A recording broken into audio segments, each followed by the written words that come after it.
இன்னைய ரேட்டில் கிளைஸோட விலை அப்படின்னு சொல்லி பார்த்தீங்கன்னா 600 ரூபாயிலிருந்து 650 ரூபா வரைக்கும் ஒரு லிட்டருக்கு போயிட்டுருக்கு. இப்படிப்பட்ட கிளைசலோட வரலாறை பற்றி தான் நாம் இந்த வீடியோவில் பார்க்க போகிறோம். வாங்க வீடியோக்குள்ளே போகலாம். ஹெர்பிசைட் அதாவது களைக்கொல்லி. அந்த களைக்கொல்லிகளில் அதிகமாக விவசாயிகள் பயன்படுத்தக்கூடிய ஒரு களைக்கொல்லி அப்படின்னு சொல்லி பார்த்தீங்கன்னா கிளைபோசேட், அதாவது பார்த்தீங்கன்னா கிளைசல் அப்படின்னு சொன்னால் தான் விவசாயிகள் நிறையா பேருக்கு தெரியும். இதில் கிளைசல் 41% பார்த்தீங்கன்னா கடைகளில் நிறையா டப்பாக்கள் வச்சுருப்பாங்க. அவங்க எத்தனை டப்பா வச்சுருந்தாலும் அதில் நம்ம செக் பண்ண வேண்டியது ஒன்று தான். கிளைசல் ஆர் கிளைபோசேட் 41%, 41% எஸ்சி அப்படின்னு இருக்கும். எஸ்சி அப்படின்னா சால்யூபிள் கான்சன்ட்ரேட், அதாவது பார்த்தீங்கன்னா தண்ணி வகையான மருந்து அப்படிங்கிறத மென்ஷன் பண்ணுறதுக்காக தான் வந்து பார்த்திங்கன்னா எஸ்சி அப்படின்னு சொல்லி போட்டிருப்பாங்க. சால்யூபிள் கான்சன்ட்ரேட் அப்படிங்கிறத மென்ஷன் பண்ணியிருப்பாங்க அதில்.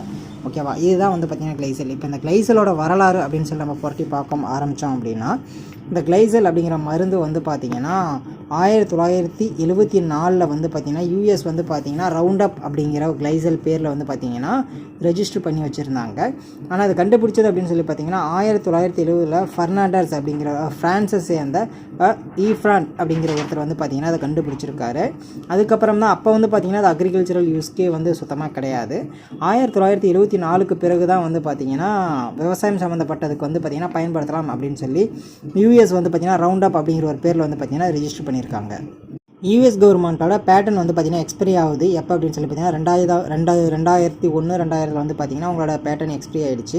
ஸோ அதுக்கப்புறமேட்டுக்கு வந்து பார்த்திங்கன்னா யூஎஸ்ஏ வந்து பார்த்திங்கன்னா 2007 எடுத்துக்க ஆரம்பிச்சிட்டாங்க.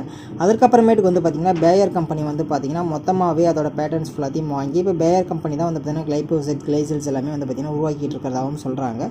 ஸோ இது பர்ச்சேஸ் பண்ணுறதுக்கான எந்த ஒரு எவிடன்ஸும் நான் தேடின வரைக்கும் எனக்கு கிடைக்கல. ஸோ நீஹாவ் இருக்கலாம். ஓகேங்களா, ஓகே. இது எல்லாம் வந்து பார்த்திங்கன்னா கிளைசலோட ஒரு ஓவர் வியூ, அதாவது பார்த்திங்கன்னா வரலாறுன்னு சொல்லி சின்னதாக சொல்லலாம். இப்போ நம்ம அடுத்ததாக வந்து பார்த்திங்கன்னா அந்த கிளைசல் அப்படிங்கிறது வந்து பார்த்திங்கன்னா எப்போ வந்து பார்த்திங்கன்னா பயிர்களுக்கு பயன்படுத்தலாம், எது மாதிரியான பயிர்களுக்கு பயன்படுத்தலாம், அந்த கிளைசல் கூட என்னென்னலாம் கலக்கலாம், ஒரு லிட்டருக்கு எவ்வளோ ஒரு லிட்டர் தண்ணீருக்கு எவ்வளோ மருந்து கலக்கணும், ஒரு டேங்க்குக்கு எவ்வளோ மருந்து கலக்கணும், என்னென்னலாம் பண்ணணும், என்னென்னலாம் பண்ணக்கூடாது அப்படிங்கிறத நம்ம இந்த வீடியோ ஃபுல்லாக பார்க்க போகிறோம். நம்ம கிளைசல் அப்படின்னு சொல்லி எடுத்துக்கிட்டோம், களைக்கொல்லி அப்படின்னு எடுத்துக்கிட்டாவே செலக்டிவ் நான் செலக்டிவ்னு சொல்லி 2-3 வகைகள் இருக்குது. ஓகேங்களா, அதில் கிளைசல் அப்படிங்கிறது வந்து பார்த்திங்கன்னா நான் செலக்டிவ் அப்படின்னு சொல்லுவாங்க. நான் செலக்டிவ் அப்படின்னா அது எது மேலே எல்லாம் படுதோ அது எல்லாமே வந்து பார்த்திங்கன்னா அழிச்சிடும். அதை தான் வந்து பார்த்திங்கன்னா நான் செலக்டிவ் அப்படின்னு சொல்லுவாங்க. பட்டது எல்லாத்தையுமே அழிச்சிடும் அப்படின்னா, அதாவது பார்த்திங்கன்னா இந்த கிளைசல் எந்தெந்த பயிர்கள் மேலே எல்லாம் படுதோ அந்த பயிர்கள் எல்லாம் அழிஞ்சிடும். அதாவது பார்த்திங்கன்னா இப்போ களை முளைக்கிறதுக்கு முன்னாடி நம்ம அடிக்கிறோம் அப்படின்னாலோ இல்லை அதாவது பார்த்திங்கன்னா பயிர் முளைக்கிறதுக்கு முன்னாடி நம்ம அடிக்கிறோம் அப்படின்னா மேலே இருக்கக்கூடிய பில்லுங்கள் மேலே தான் நம்ம வந்து பார்த்திங்கன்னா கிளைசல் அடிக்கிறோம். ஓகேங்களா, ஸோ அதேமாரி டைமில் என்னென்னலாம் படுதோ அது எல்லாத்துலேயும் அடிச்சிடும். முக்கியமாக ஒரு விஷயம் என்னன்னா, கிளைசல் வந்து பார்த்திங்கன்னா நம்ம பெரும்பாலும் பயன்படுத்துறதில்ல. எப்போ அப்படின்னா செடி ஓனதுக்கப்புறமும் அதுமாரி டைமில் வந்து நம்ம பயன்படுத்துறதே கிடையாது, பயன்படுத்தவும் கூடாது. ஏன்னா வெறுங்காட்டில் அடிக்கிறதுக்கு தான் கிளைசல், தெளிவாக புரிஞ்சுங்க. கிளைசலுங்கிறது வெறும் வயல்களில் அடிக்கிறதுக்கு வரப்போகிறவங்களை அடிக்கிறதுக்கு மட்டும்தான் பயனுடையதாக இருக்கும். வயல்குள்ளே அடிக்கும் போது தேவையில்லாத ஒரு சில சைடு எஃபெக்ட்ஸ்லாம் கொடுத்து மொத்தமாக அழிஞ்சிறதுக்கான வாய்ப்புகளும் ஏற்பட வாய்ப்பு இருக்குது.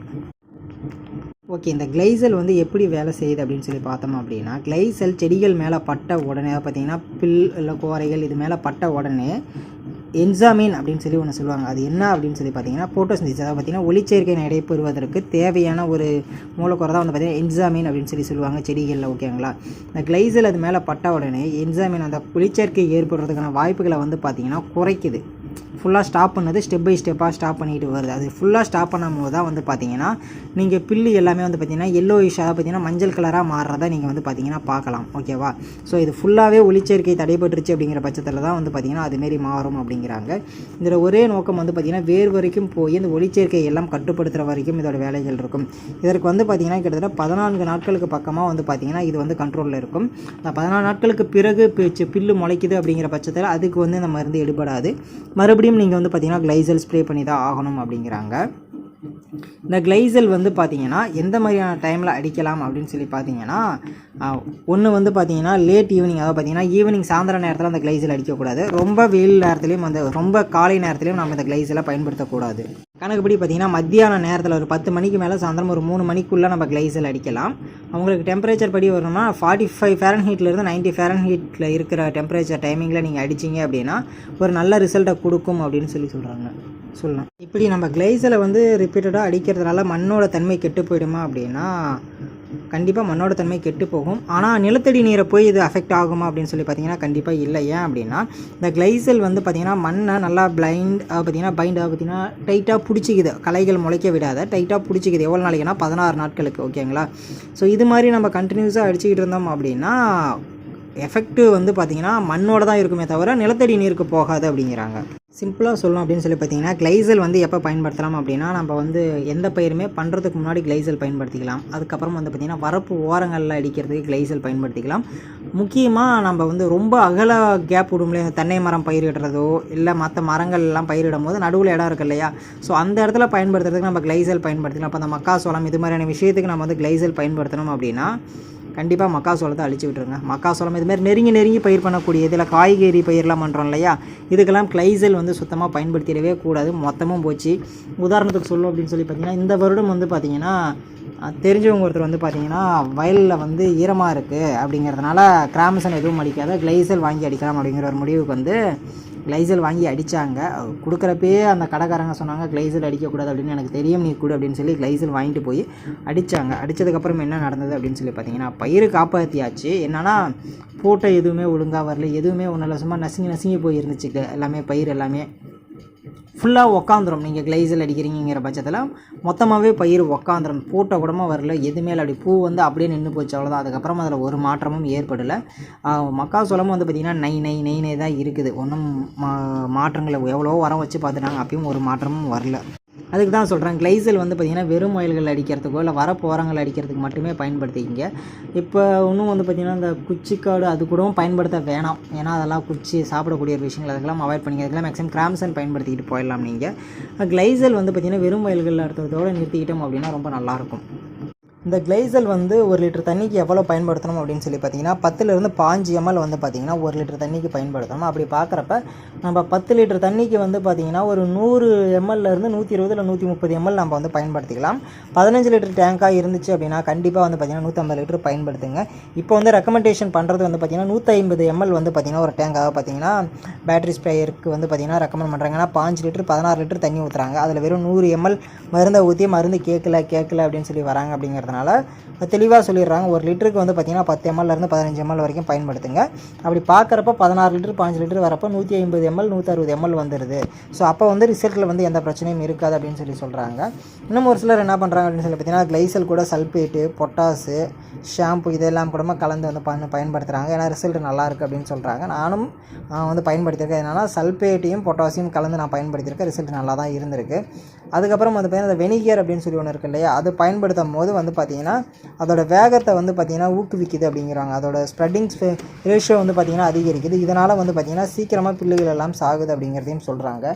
ஸோ விவசாயிகள் பொதுவாக பயன்படுத்துறது என்ன அப்படின்னு சொல்லி பார்த்திங்கன்னா சல்பேட்டு, பொட்டாசு வந்து பார்த்திங்கன்னா ரெகுலராக பயன்படுத்திகிட்டு இருக்கிறது. அதை தவிர்த்து அப்படின்னு சொல்லி பார்க்குறப்ப உப்பு வந்து பயன்படுத்துவாங்க ஒரு சில ஏரியாக்களில். இதெல்லாம் தான் வந்து பார்த்திங்கன்னா பயன்படுத்திக்கிட்டு இருக்கோம். இதில் வந்து பார்த்திங்கன்னா கிளைசல் வந்து வரலாறை பற்றி சொல்லியிருக்கேன். அதுக்கப்புறம் கிளைசல் அது வேலை செய்ய எடுத்துக்கூடிய டைம் வந்து பார்த்திங்கன்னா 3 நாள் வரைக்கும் எடுத்துக்கும் அப்படிங்கிறாங்க. அது மட்டும் இல்லாமல் இதோட ஒர்க்கிங் ஹவர்ஸ் வந்து பார்த்திங்கன்னா 30லேருந்து 6 மணி நேரம் வரைக்கும் பார்த்திங்கன்னா மருந்து அடித்த 6 மணி நேரம் வரைக்கும் வந்து பார்த்திங்கன்னா மழை பெய்யக்கூடாது. அப்படி மழை பெஞ்சிருச்சு அப்படின்னா நீங்கள் அடித்த கிளைசல் வந்து பார்த்திங்கன்னா வேஸ்ட்டு. ஸோ 6 மணி நேரத்துக்கு வந்து பார்த்திங்கன்னா மழை பெய்யாத இருந்தது தான் அது வந்து பார்த்திங்கன்னா வேலை செய்ய ஆரம்பிக்கும். அதுவும் ஒரு முக்கியமான விஷயம், மறந்துடாதீங்க. நம்ம என்ன பண்ணோம்னா சரி ஓகே காலையில் மருந்து அடிச்சிட்டோம், சாயந்தரம் மருந்து அடிச்சிக்கலாம், சாயந்தரம் அடிச்சுட்டு வரோம், திடீர்னு பார்த்தா நைட்டில் மழை பெய்யும். காலையில் மருந்து அடித்த இடத்துல வந்து பார்த்திங்கன்னா பில்லெல்லாம் நல்லா சேர்த்துருக்கும், சாயந்தரமாக அடித்த இடத்துல வந்து பார்த்திங்கன்னா பில்லு சேர்த்துருக்காது. மருந்து அடித்தவங்க மேலே குறையா கிடையாது. 6 மணி நேரத்துக்குள்ளே மழை பெஞ்சிச்சு. ஸோ அதோட ரிசல்ட்ஸ் வந்து பார்த்திங்கன்னா வராது. ஸோ அதுக்கு தான் சொல்லுவாங்க மிதமான ஈரம் இருக்கணும், மழை பெய்யாதப்போ தான் இதை நம்ம அடிக்கணும் அப்படிங்கிறத சொல்லியிருப்பாங்க. ஸோ அதையே நீங்களும் ஃபாலோ பண்ணிக்கிங்க. உங்களுக்கு ஒரு கேள்வி இருக்குது என்ன அப்படின்னு சொல்லி பார்த்தீங்கன்னா கிளைபோசைட்டை பயிர்களை சுற்றி பயன்படுத்தலாமா, அதை வீடியோ நடுவிலேயே சொல்லியிருந்தேன். இருந்தாலும் ஒரு தடவை தெளிவுபடுத்திக்கணும்னு விரும்புகிறேன். நீங்கள் வந்து செடியை சுற்றி பயன்படுத்துறது பிரச்சனை கிடையாது, அது செடிகளுக்கு அஃபெக்ட் ஆகாத பயன்படுத்தணும். அதுதான் வந்து பார்த்திங்கன்னா ஒரு முக்கியமான விஷயம். ஏன்னா அஃபெக்ட் ஆகிடுச்சு அப்படின்னா செடிகள் ஒன்றுமே ஆகாது. அதுக்கு தான் ஒரு உதாரணமும் சொல்லியிருந்தேன். ஸோ அதனால தான் சொல்லுவேன். இன்னும் ஒரு சிலர் ரொம்ப கமெண்ட்டில் சொல்லுவாங்க இந்த பயிர்களுக்கு பயன்படுத்தணும் ஒன்றும் ஆகலை, அந்த பயிர்களுக்கு பயன்படுத்தணும் ஒன்றும் ஆகலைன்னு. ஸோ அதை தெரிஞ்சு எப்படி அடிக்கணும் அப்படின்னு தெரிஞ்சு பயன்படுத்துகிற வரைக்கும் பிரச்சனை கிடையாது. ஸோ புதுசாக முயற்சி பண்ணுறவங்க அதை முயற்சி பண்ணி ஏதாச்சும் ஆகிடுச்சு அப்படின்னா ரொம்ப ரிஸ்க் ஆகிடும், அவங்களோட ஒரு வருமானமே போயிடும்.